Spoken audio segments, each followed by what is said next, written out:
എന്താ ചേച്ചി? കുട്ടി ഇതിനു മുമ്പ് വേറെ ഒരുപാട് വീട്ടിലൊക്കെ ജോലി ചെയ്തിട്ടുണ്ടോ? ഉവ്വ്. അവിടുത്തെ ഭർത്താക്കന്മാരൊക്കെ കുട്ടിയോട് എങ്ങനെയായിരുന്നു പെരുമാറ്റം? ഭർത്താക്കന്മാരൊക്കെ വളരെ സ്നേഹത്തോടെയാ പെരുമാറിയിരുന്നത്. പക്ഷേ ഭാര്യമാരൊക്കെ ഒരു വകയായിരുന്നേ. അല്ല, കുട്ടി എന്തിനാ സാരി ധരിച്ചിരിക്കുന്നേ? അയ്യോ, എന്താ? സാരിയേക്കാൾ ഐശ്വര്യം ചുരിദാറാ. ശരീരം മുഴുവൻ കവർ ചെയ്യുന്നതുകൊണ്ട് പറയല്ലോ, അതൊരു ഐശ്വര്യ. അപ്പോ ചേച്ചിക്ക് വേണ്ടേ ഈ ഐശ്വര്യം?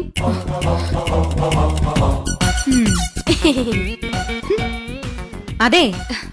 എന്താ ചേച്ചി? കുട്ടിക്കറിയോ, വടക്കേന്ത്യയിൽ ഒരു വീട്ടില് വീട്ടുകാരന്റെ അടുത്ത് അവിടുത്തെ ജോലിക്കാരി അറിയാതൊന്ന് സംസാരിച്ചു. എന്തോ വീട്ടുകാര്യം മതിയല്ലോ. അന്ന് രാത്രി കാവില് വിളക്ക് വെക്കാൻ പോയ അവളെ പാമ്പ് കൊത്തി.